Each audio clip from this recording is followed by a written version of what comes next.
హైదరాబాద్ లో బండి భగీరథ్ కేసు ఇప్పుడు కొత్త మలుపు తిరగబోతున్నట్టు తెలుస్తోంది. ఈ కేసులో ముందస్తు బెయిల్ విచారణ జరుపుతోన్న హైకోర్టు మహిళా న్యాయమూర్తి జడ్జ్ మాధవిపై సోషల్ మీడియాలో జరుగుతోన్న దుష్ప్రచారంపై హైకోర్టు రిజిస్ట్రార్ తీవ్రంగా స్పందించారు. భగీరథ్ కు ముందస్తు బెయిల్ మంజూరు చేస్తే జడ్జ్ మాధవి భర్తకు బార్ కౌన్సిల్ చైర్మన్ పోస్ట్ ఇస్తారు అనంటూ సోషల్ మీడియాలో కొందరు అనుచిత ఆరోపణలు చేస్తూ పోస్టులు పెడుతున్నారు. దీనిపై స్వయంగా విచారణ సందర్భంలోనే జడ్జి మాధవి తీవ్ర ఆందోళన వ్యక్తం చేశారు. ఇలాంటి తప్పుడు ప్రచారాల వల్ల న్యాయ వ్యవస్థలపై ప్రజలకు ఉన్న నమ్మకం దెబ్బతింటుందని హైకోర్టు రిజిస్ట్రార్ పేర్కొన్నారు. పలు సోషల్ మీడియా పోస్టులను ఆధారాలుగా చూపిస్తూ హైకోర్టు రిజిస్ట్రార్ చార్మినార్ పోలీసులకు అధికారికంగా ఫిర్యాదు కూడా చేస్తున్నారు. ప్రస్తుతం చార్మినార్ పోలీసులు రంగంలోకి దిగి కేసు నమోదు చేశారు. లోతైన దర్యాప్తు కోసం కేసుని సైబర్ క్రైమ్ పోలీసులకు కూడా బదిలీ చేశారు. న్యాయమూర్తిపై తప్పుడు పోస్టులు పెట్టిన వారిని గుర్తించే పనిలో ప్రస్తుతం సైబర్ పోలీసులు ఉన్నారు.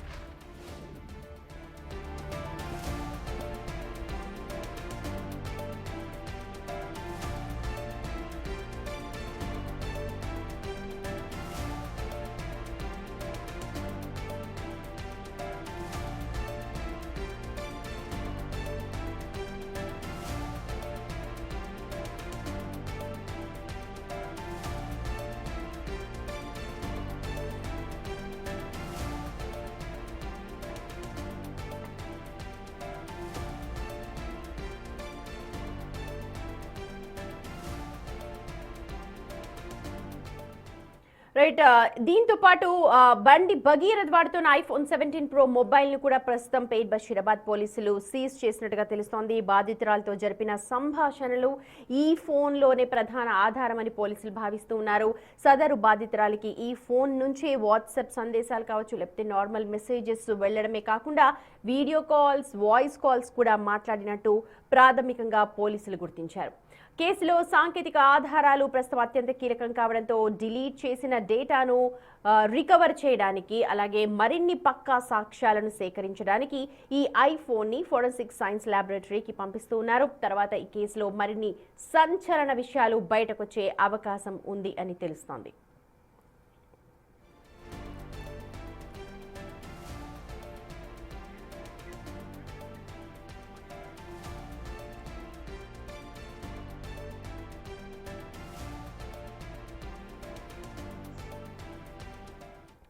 రైట్, బండి భగీరథ్ ఎపిసోడ్ ట్విస్ట్ల మీద ట్విస్ట్లు జరుగుతూ ఉన్నాయి. అయితే ముందస్తు బెయిల్ విచారణ ముందుగా మనం ఇక్కడ రెండు అంశాలు చూస్తూ ఉన్నాం.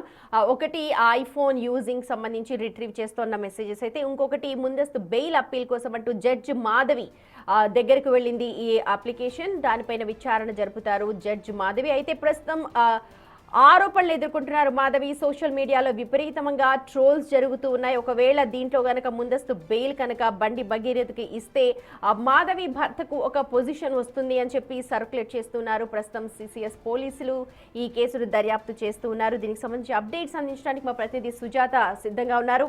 రైట్ సుజాత, జడ్జ్ మాధవికి సంబంధించి విపరీతంగా సోషల్ మీడియాలో ట్రోల్స్ జరుగుతూ ఉన్నాయి. ఒకసారి దాని డీటెయిల్స్ చెప్పండి ముందుగా. సుమతి, ఈ నెల 8వ తారీఖు నుంచి బండి భగీరథ్ గురించి ఫోక్సో కేసులో అనేక విధంగా సోషల్ మీడియాలో పోస్టులు వస్తూనే ఉన్నాయి. అటు ప్రభుత్వానికి వ్యతిరేకంగా కొంతమంది పోస్టులు చేయడంతో పాటు ఏకంగా హైకోర్టు జడ్జి మాధవి లత మీద కూడా అనేక ఆరోపణలుగా పోస్టులు చేశారు. బండి భగీరథ్కి ముందస్తు బెయిల్ మంజూరా చేస్తే ఇటు మాధవి లత హైకోర్టు జడ్జిగా ఉన్నారు. సో తనే ముందస్తు బెయిల్ని మంజూరా చేస్తే ఖచ్చితంగా తన భర్తకి బార్ కౌన్సిల్ చైర్మన్గా పోస్ట్ ఇస్తానని చెప్పేసి కేంద్ర మంత్రి కొంత తమ మీద ప్రెజర్ చేస్తున్నారు. ఖచ్చితంగా ముందస్తు బెయిల్ ఇస్తే బార్ కౌన్సిల్గా తన భర్తకి చైర్మన్గా పదవిస్తారు అని చెప్పేసి సోషల్ మీడియాలో పెట్టినటువంటి పోస్టుల పట్ల కొంత బాధను వ్యక్తం చేశారు హైకోర్టు జడ్జి మాధవిలత నిన్న తీర్పునిస్తూ అర్ధరాత్రి.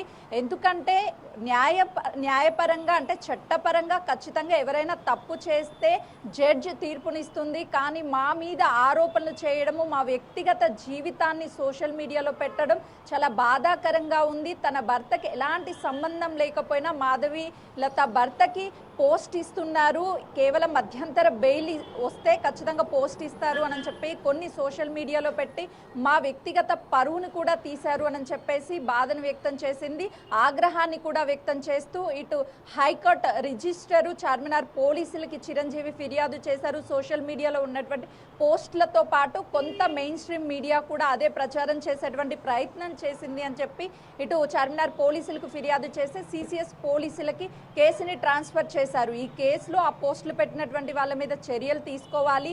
అలా సోషల్ మీడియాలో ఇష్టానురాజ్యంగా పోస్టులు పెడితే ఇటు ఖచ్చితంగా న్యాయ వ్యవస్థ మీద నమ్మకం పోతుంది. ప్రజల్లో న్యాయ వ్యవస్థని ఇక ఎవరు నమ్ముతారు, ఎందుకు డ్యామేజ్ చేస్తున్నారు అని చెప్పేసి ఆ హైకోర్టు జడ్జి మాధవి లత అయితే మాత్రం ఆగ్రహం వ్యక్తం చేస్తూ ఎట్ ఎ టైం, ఎందుకంటే తను ఎన్నో సంవత్సరాల నుంచి న్యాయ వ్యవస్థలో పనిచేస్తుంది, కానీ తన అవమానించే విధంగా కించపరిచేలాగా అదే చట్టాన్ని గౌరవించకుండా ఇష్టానురాజ్యంగా సోషల్ మీడియాలో పోస్టులు పెడుతున్నారు అంటే ఖచ్చితంగా చట్టాన్ని అవమానిస్తున్నట్లుగానే భావించవచ్చు. ఇక రైట్, ఒక నిమిషం సుజాత, మీరు లైన్ లో ఉండండి. చూడొచ్చు బిగ్ టీవీ స్క్రీన్ మీద ఏదైతే రిజిస్ట్రీ అక్కడ కంప్లైంట్ చేశారో దానికి సంబంధించిన సారాంశం అదంతా కూడా న్యాయ వ్యవస్థపై అంటే జడ్జి పై అనుచిత వ్యాఖ్యలు చేస్తోంది సోషల్ మీడియా అంతా కూడా.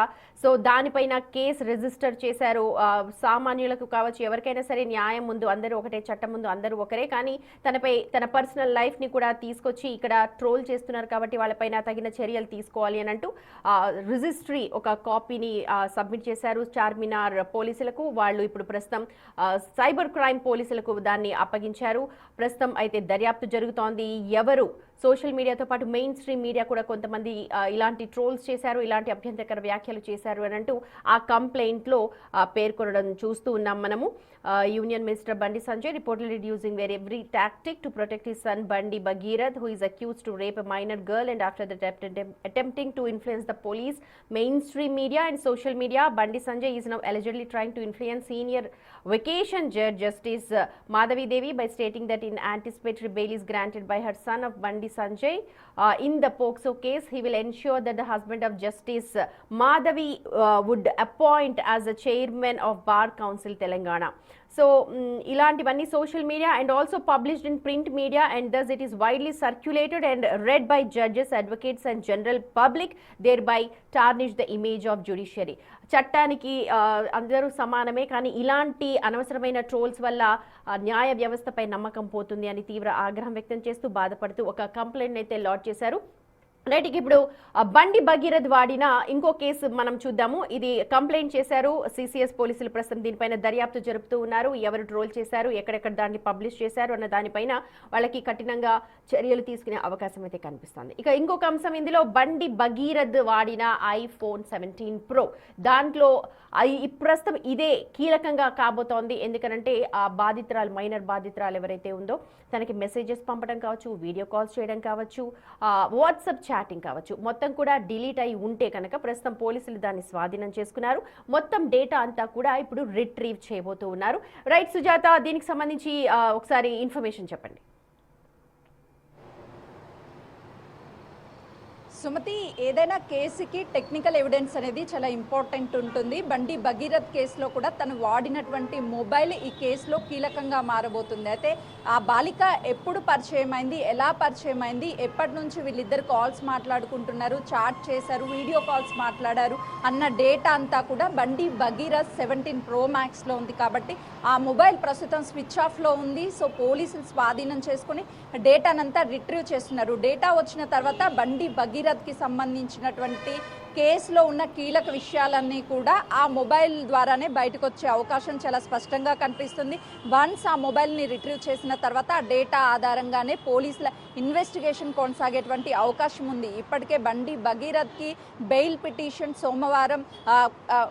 సోమవారంకి ఉంది కాబట్టి so at a time custody petition కూడా ఇటు సిట్ సోమవారం పిటిషన్ దాఖలు చేయనటువంటి నేపథ్యంలోనే ఒకవేళ కస్టడీకి ఇస్తే మొబైల్ డేటా ఆధారంగానే కేసు విచారణ అంతా కూడా కొనసాగేటువంటి అవకాశం ఉంది. అయితే బండి సంజయ్ బండి భగీరథ్ ఇప్పటి వరకు చెప్పినటువంటి ఆ అమ్మాయి మైనర్ కాదు అన్నటువంటి విషయం దగ్గర నుంచి తన మీద ఎలాంటి లైంగిక దాడి జరగలేదు, కేవలము ఆ డబ్బుల కోసమే హనీ ట్రాప్ చేశారు ఒక కుటుంబ సభ్యులు అనే ఆరోపణల వరకు అన్నిటికీ చెక్ పడేటువంటి అవకాశం ఉంది. ఆ మొబైల్ డేటా రిట్రీవ్ చేసిన తర్వాత ఈ కేసుకి బలమైన సాక్ష్యాధారాలు అంటే నిజంగానే బండి భగీరథ్ తప్పు చేశాడా లేదా, అటు మైనర్ బాలిక వైపు నుంచి ఎలాంటి తప్పులు ఉన్నాయి, ఈ కేసుకి సంబంధించి ఎవరి వైపు తప్పొప్పులు ఉన్నాయని నిర్ధారించేది ఖచ్చితంగా మొబైల్ డేటా ఆధారంగానే ఈ కేసు దర్యాప్తు అయితే కొనసాగబోతుందనేది చాలా స్పష్టంగా అర్థమవుతుంది. అయితే ప్రధానంగా ఈ కేసుకి సంబంధించి ఇప్పటివరకు బీజేపీకి సంబంధించిన నాయకులు కావచ్చు, కాంగ్రెస్కి సంబంధించినటువంటి నాయకులు కావచ్చు, బీఆర్ఎస్కి సంబంధించినటువంటి నాయకులంతా కూడా